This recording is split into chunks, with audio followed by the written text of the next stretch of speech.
Hey everyone, welcome back to the channel. My name is Sam. I hope you're all doing really well, and on this channel I like to talk about all things film, Blu-ray and physical media collecting. So as you can probably see from the thumbnail, this is going to be a Blu-ray haul, collection, update, purchases sort of video. Some of the things I'm going to show you I've watched, some I haven't, and also this isn't a complete haul video of everything I've bought since the last time I did one of these videos, because that was such a long time ago. We'd be here for a couple of hours as I showcase everything that I bought, and I don't have time for that, and I'm sure no one wants to sit through that. So I've just picked some highlights of some things that I've picked up, and yeah, let's just get straight into it. Amongst a bunch of other stuff that I picked up from Vinegar Syndrome during their during their Black Friday sale, I picked up Censor. So this is the Vinegar Syndrome Pictures #2. And this film is fantastic. I absolutely love this edition.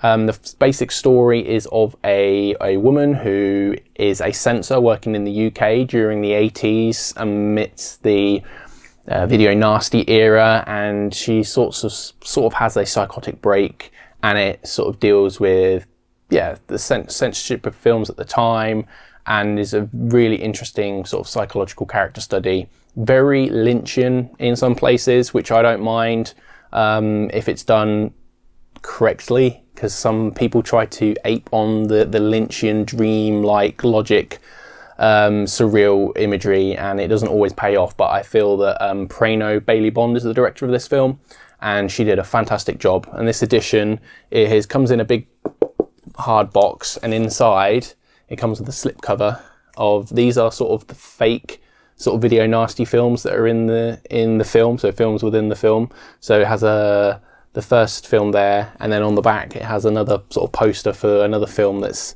in the film, and then underneath we have the disc itself. I mean, it's really fantastic. Keeping on the theme of horror, I picked up recently and didn't go see it at the cinema because I wasn't a bit unsure about it, but I got it, and that was Candyman. The Nia DaCosta Candyman, sort of written and produced by Jordan Peele, and this was okay. I was engaged throughout the film. I thought the music was sensational. I believe it's nominated for best score at the Oscars, which is unusual for a horror film to be nominated in that category. I thought the acting was really good throughout. It was just some of the execution of some of the plot elements I wasn't overly keen on, but it was quite eerie. I don't know if that's spoiling anything, but it is a direct sequel to the original Candyman film. So it sort of neglects the other sequels that came out after the original 90s masterpiece, and what, in my opinion, is amongst my very, very favourite films of the 90s.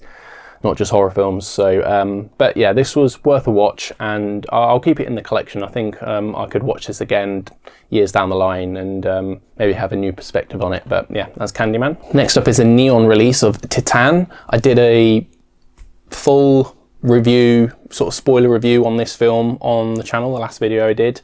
So I won't talk too much about it here, but the disc is very vanilla. It's just the film, which is presented perfectly. They have no problem with the picture audio quality, and it just has one bonus feature, which is a Q&A at the New York Film Festival with Julia Ducournau, the director, and the two main actors that are in the film. And it's a very good sort of like 25-minute interview sort of on stage at the festival, and it gives some insights into the making of the film a little bit, so that was really good.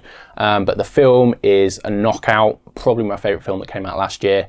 But if you want to hear more about it, I'll leave a little thing in the corner so that you can watch the review for that one. Next up, I've got a few Criterion releases. None of these are new ones. These are just ones I've had on my sort of wish list for a while. I was recently in a city that had a HMV, because I don't have one where I live, which breaks my heart sometimes. But they had a bunch of Criterion discs for 2 for $25. I managed to pick up Preston Sturgis's The Palm Beach Story.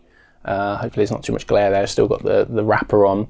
So this stars Claudette Colbert, famously in It Happened One Night, and I've been wanting to watch this for such a long time, and so I picked that one up. And then also, after recently watching 20th Century, which is one of the best screwball comedies I've ever seen, recently put out by Indicator, Howard Hawks film, just a revelation watching that film. Just so charming and so funny, and both the performances from Barrymore and Lombard were just amazing. And I just wanted to watch more Lombard films, Carol Lombard films, and yeah, so I also picked up My Man Godfrey, which is something I've been wanting to watch for a long time as well, and it was in the 2 for $25, so I managed to pick these two up in HMV recently. And then I did some eBay shopping. I managed to find some Criterion Region A discs on eBay that I've been wanting to pick up for a while,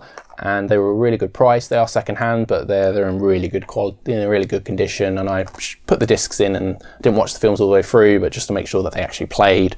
I managed to pick up the Michael Powell and Emmerich Pressburger's The Life and Death of Colonel Blimp. Yeah, I've only seen The Red Shoes and Black Narcissus from them, which are both pretty damn good in my opinion. And yeah, a lot of people regard this as even better in some respects. And yeah, I can't wait to watch this one. And then also, just to fill out my Akira Kurosawa sort of collection and knowledge, I haven't seen this one either, but managed to pick this one up for like £16 on eBay. Is Yojimbo. Yeah, I know a lot of sort of westerns and stuff have based the plot, the film on the plot of Yojimbo. So yeah, I'm looking forward to watching this. Kurosawa never lets you down. Every Kurosawa film I've seen has at least been good to great. You know, like at least a solid 7, 8 out of 10. And he has a huge filmography, and I've probably only seen about half of it at this point, but not seen Yojimbo, and I know it's one of his more well-regarded ones, so that will be watched very soon. Next up is a 4K disc from Arrow Video. I basically picked this up because Jeff at Films at Home regards this as the greatest 4K disc that has been released to date. And it's not to say it's the greatest film, but it's the greatest like transfer of film elements put to a 4K disc and HDR and everything combined in terms of its presentation, and that is Django, directed by Sergio Corbucci. And this film is a top 10, in my opinion, contender for 4K discs ever released. The film grain is so beautiful. I absolutely adore film grain. I know there are some film enthusiasts out there who are sort of anti-film grain. It can be distracting, which is fine. Everyone's different, have different tastes. A lot of people these days grew up on digital film, so there's none of that sort of artifact there. But this film, if you're into film grain, it is all there, and it's not too distracting in my opinion. In fact, I don't get distracted by it whatsoever. In fact, sometimes I think it makes the image look even more interesting and just really adds to the Western feel. So this is a spaghetti Western that came out in 1966, starring Franco Nero, who plays a very sort of Clint Eastwood-esque sort of man with no name type of character. But this film is actually quite violent. I was very surprised at the level of violence that was in this film, considering it came out in 66. And it was banned in the UK for a very long time. And yeah, this disc is incredible. Loads of great special features.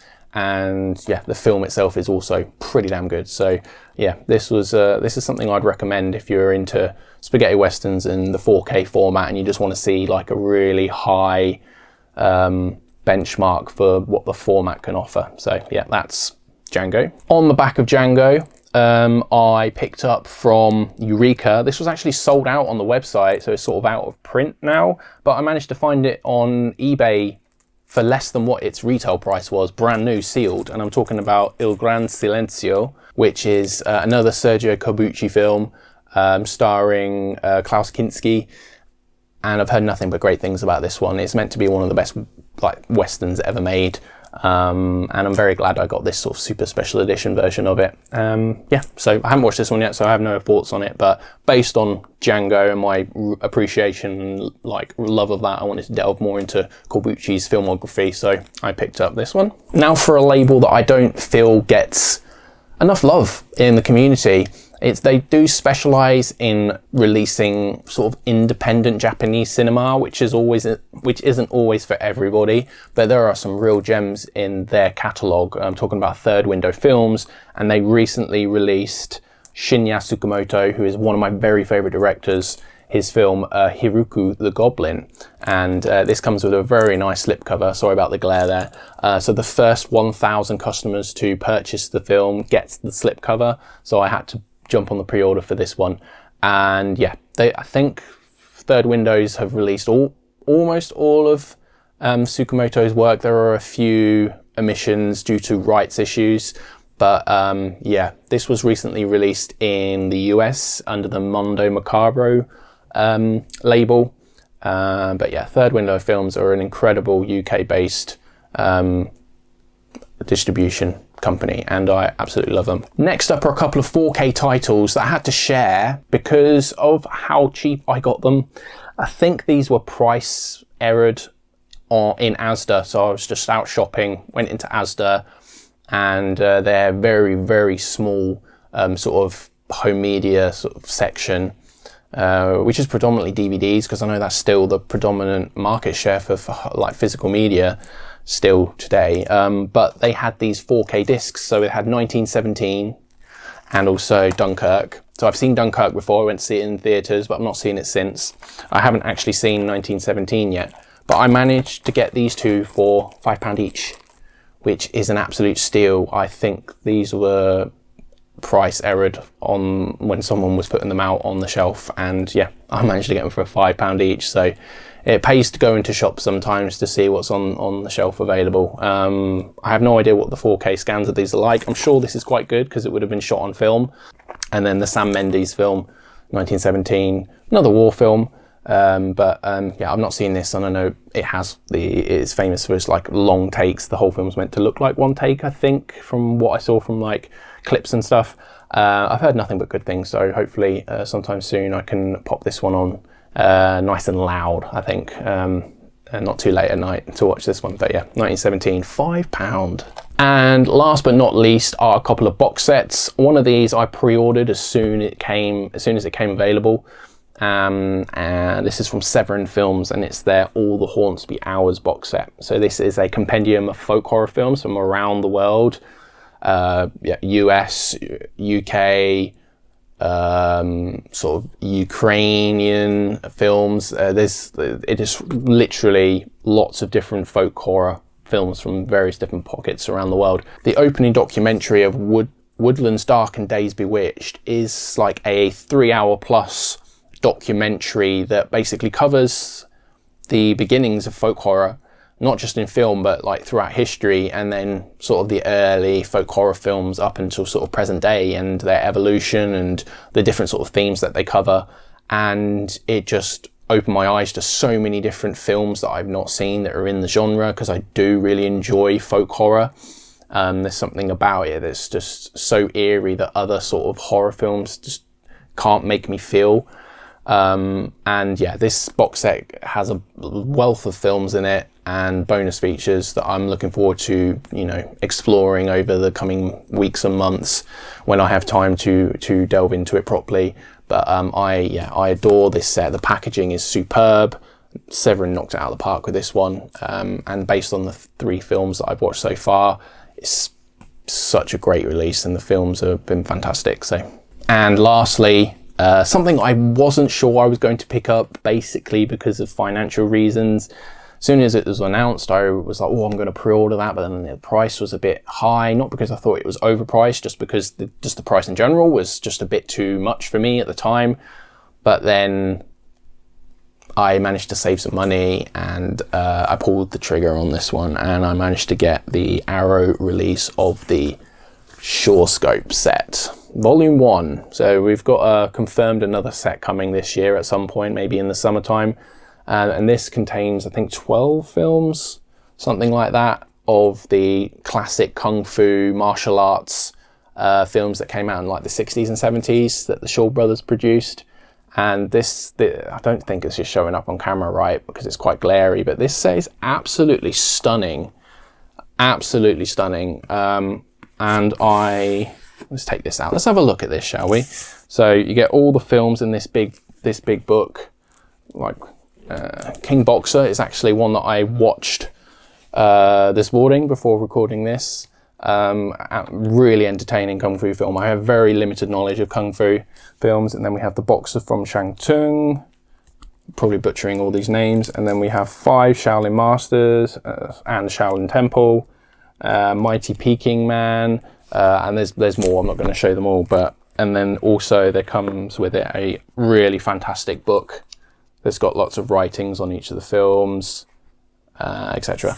And I bought this because I have very limited knowledge of the sort of kung fu genre. I've seen a bunch of Jackie Chan films, although they're very different in tone to at least what I've watched with the King Boxer film. And other than that, I haven't seen anything apart from the influences that maybe Quentin Tarantino put into Kill Bill.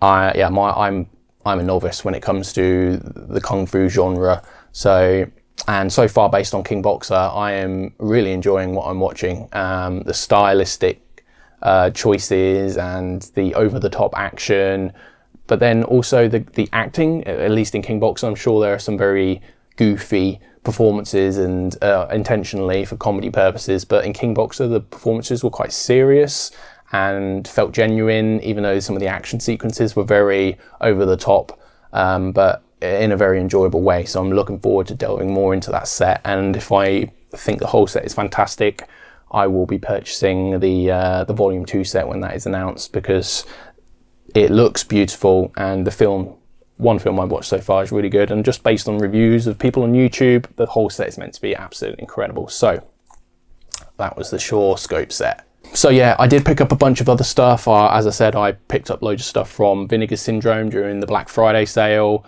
I picked up other Arrow discs when they've had sales last year, and there's a few more like mainstream lot of studio releases that I bought.